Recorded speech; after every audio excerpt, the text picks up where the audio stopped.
Hey guys, this is if you missed yesterday and want to know the directions for our Nearpod activity. So go to assignment 31 and you'll open up Nearpod. You already have it here. You only got these two options. You're going to log right in with Google. It's going to ask you to give it permission and all the things it normally does when you sign in with Google.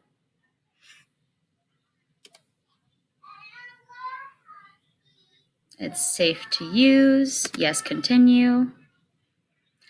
And it's going to take you to this screen. So you've got the Atlantic slave trade. We are getting into the slave trade because we talked about exploration last week and part of this week with Christopher Columbus. There were many other explorers that we didn't necessarily get into. But the big deal is here now we have this whole new world. And even in his journals, he wrote, in order, we need a labor force here. And the natives weren't working out because one, they knew the land, which seems like it'd be a good idea because, they could help, or they would know how to grow all these crops that Europeans had never even been exposed to or known before. But because they actually knew the land, that meant that they were able to escape easily and they had places to go because they knew that land. So they're not going to turn out to be our best choice for a labor force.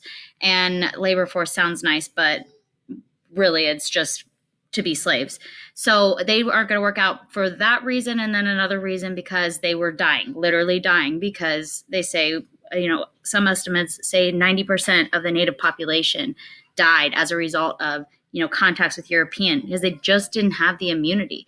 They had never been exposed to even, diseases that maybe Europeans appeared to be just a common cold, but their bodies had never seen it and didn't know how to handle some of these things, and they died. So you can't really rely on natives to be slaves if when they're around Europeans, they're catching diseases, they're getting their germs, and they're dying. It's kind of the big deal about this novel coronavirus. Novel literally means new. So it's a strain of a coronavirus that our bodies have never seen before. This is why, some of our bodies aren't fighting it off as well. This is literally what happened to the natives, except to an even more extreme, extent. But either way, so we do end up, because these natives aren't really working out as a source of slave labor, we do turn, and I say we loosely, I'm talking about Europeans during this time, we see them turn their shift to a new slave source, and that's going to be from the continent of Africa. Now, this is not where slavery begins. Slavery began, there's evidence of it way back in Mesopotamia. Egypt had slaves. Some of these, Roman Empire, Greece, you saw slavery. We have evidence of slavery pretty much any time humans have decided to create a civilization.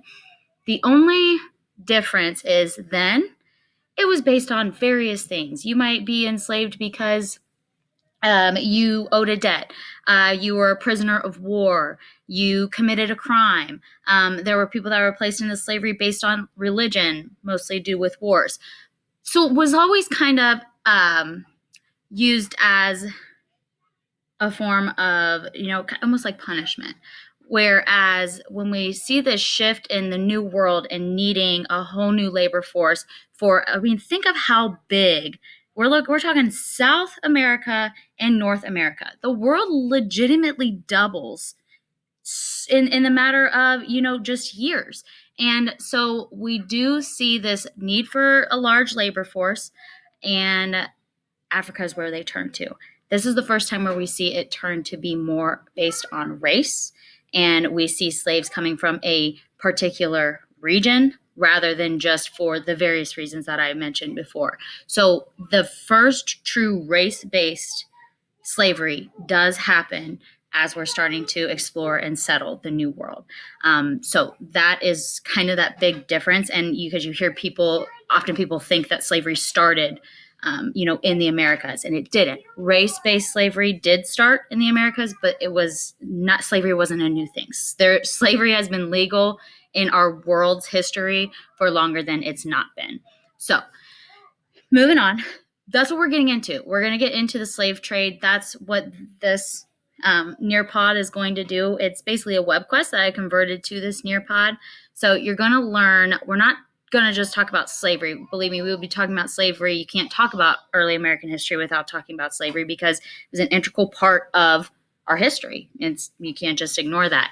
But what we're going to focus on is the actual slave trade that is being set up almost immediately after we start colonizing and settling into the New World. And we're going to look at what was going on in Africa and Europe that kind of set the stage for the slave trade. We're going to look at the journey that the slaves had to take from Africa to the Americas, and then more about what these slaves were doing initially when we first see slaves being brought over to the New World. So, but don't think like this is like, oh, this is our unit on slavery. We're not talking about it anymore. We will definitely, you can't talk about American history without it. So in this Nearpod, it's gonna open up this way. You guys can use these arrows. And whenever you see this pop up, this is just the web page that you're using to do the activities that follow. So the good thing is on your guys' Chromebook, we showed you how you can split screen pretty easily. So the reading pops up automatically, and you can scroll it to the side, and it will adjust for you guys in the side. And you can do the same with your Nearpod, and you can have a split screen and kind of have them side by side and adjust however you'd like. My screen doesn't do it as nicely, but that is the idea. I mean, you can click back and forth if you'd like, but it is nice because it pops out for you so you can easily move it to the side so that you can work on both at the same time. So you're just going to use this reading. Some readings are shorter than others. So this is the only page you will need to answer the activities. So you'll go ahead and click next. And it says it's a quiz. That's just what they name it. It's really just multiple choice questions. So you're going to answer the question however you think it's supposed to be answered. And since it's such a short reading, that's the only thing that you do for that section. Then your next reading will pop up. You're going to need to read through this. So like I said, they're not all the same length. That one's a little bit longer. But I'll go to my next slide, and this is me fill in the blank. It's pretty self-explanatory, right? You're reading through these sentences, and you're deciding, okay, what is the word that would best fit in that area? And you'll just drag it and drop it right into the spot that you guys believe it goes into. Once you think you're done, this is hiding it, but you'll click this done button and it'll tell you, hopefully you do better than I just did. You actually need to completely finish it. Everything that you do in this Nearpod is recording and sending it to my dashboard. So I'll be able to see the scores that you get on this. So if something were to happen and this closed out on you, you might not see the answers that you provided on this activity, but I can see that it's already been recorded. So if you did it one time already, you can just skip and go to the next one, or you can try it again if you'd like to. I will also get to see that score if you'd like. All right, then you'll move to your next activity. This activity, you'll see students have already started. It's kind of like if you've ever done a Jamboard where you're making a little Post-it and, the rest of your class, if you want to go through and you can your classmates' messages if you want. You can do that, but you're looking here. So what stood out to you in the arrival of European traders? So this is something that you were like, oh my gosh, I didn't realize that, or, just something that just stood out amongst everything else. So you guys can do your post, you'll write it out, and then you'll click the post button, it'll turn blue. Then every time that window pops up, you'll know that you're moving to your next activity. This is the next web page that you'll need. So I would, put it to the side because you can't just exit out of it. You're going to need it. And this is if you've ever played Quizlet. It's kind of like the matching game that they have. So in this activity, you can read the directions, but it's basically you're just matching the explanation with the word or idea that it belongs to. So I would go stage 2. This is the one that, okay, I got it wrong. So I'll try it again. Maybe it's this one. Okay, it's not. So you're going to continue to try to match all of them. They will turn green. Let's see. blank. Let's go. I know that one. Oh, nope. Here we go. Okay. So I know that these two are correct. I can now move on and finish the board till you get them all blue. I will be able to see how many attempts it takes. So don't just do like a guessing game. If you like attempted 100 different combinations before you got it, I'll know that you were just kind of clicking and not reading. So make sure you're definitely reading. So when you're done with that, again, this is another one that might not show you that it's saved if you accidentally like have to close out and come back to it, but it will at least record for me, and that's all that matters. All right, the next one, and this one is a little more in depth that you're probably going to need to. So you're going to see the directions here. I've also recorded directions for those of you guys that want it to be explained a little bit more. I've been trying to do stuff like that so that you could hear what I would probably say to you in class if we were actually in class. That's the attempt. Oh, hey, hold on, baby. I'm doing my recording. I'll listen to you sing Moana in a minute, okay? Can you go in the room? Go on. I know. Go on. Addie, stop it. Sorry about that, guys. All right. So anyways, for this drawing one, you are going to, it's asking you to basically recreate what triangular trade was. Sorry if you're hearing Moana in the background. She's obsessed with it. So you'll pick what color you want your marker to be, and then your cursor just becomes your, your pen. So if I'm making triangular trade, it might look something like this. Hopefully yours looks better. I'm just doing it fast. And in the directions, it's telling you to label where, what arrow is representing what. So like raw materials, slaves, and manufactured goods. So I know that I've got to do slaves. I'll do this. Nope. This. There we go. And so you'll enter your text. So I'll put slaves, and then you can move that to where it needs to go. All right. Once you're done, this is super important, guys. You have to hit submit. If you don't submit it, it doesn't submit to my account. Okay. So make sure that you submit it if you want it to be counted. All right. And when it's complete, that's not exactly how it looks. All right. So new window, meaning new lesson or new web page that I'm using for the next activities. All right. So read about the middle passage there. This is something that's not really usual. Usually in this program, if you see a video, you'll hit play and the questions will pop up if I have put any in there. For this one, the video is set to where it can't be played on other websites. So you actually have to go to YouTube to watch this one. But I've unblocked it on YouTube for you. Don't skip out on this one. I find this one very interesting. They're actually taking you on like kind of a 3D tour of an actual slave ship.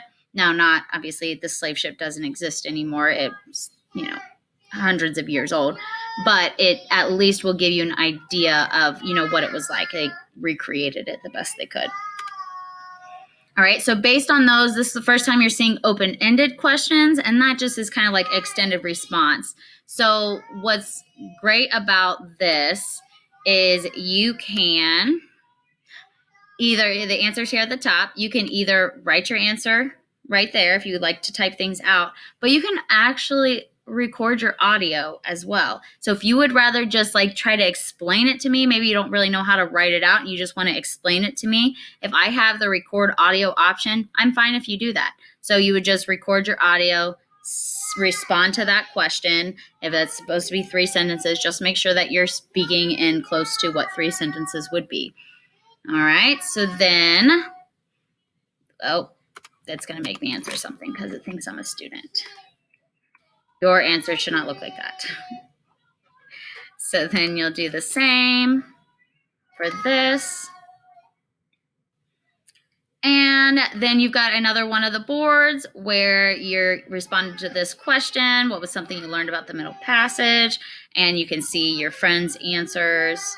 You can like their answers if you think they gave a good one. We got our next section because our next reading is popping up. And then we got a quiz. So we see this is 7 questions. So you'll just go right on through it. Make sure that you're clicking the next button down here in the corner. My thing's kind of So, and then it's going to end. I'm not even, these are not the right answers. Do not copy what I'm doing. I'm sure you can hear Moana in the background. That's okay, and this is where you'll end. It's just an open-ended question, kind of a reflection after doing the web quest. What are some shocking things that you learned? Slavery. It's hard to not think some of this stuff is shocking or disturbing. It's one of the worst things in our history. So it's fine to focus on that if you would like. All right. Make sure you always hit the submit when you are doing these extended responses or they don't record. All right. Yep. And it's going to tell you. Well, it'll tell you guys. So you got to submit. All right. And that is how you do a Nearpod. So let me know if you have any questions. Hopefully that helps.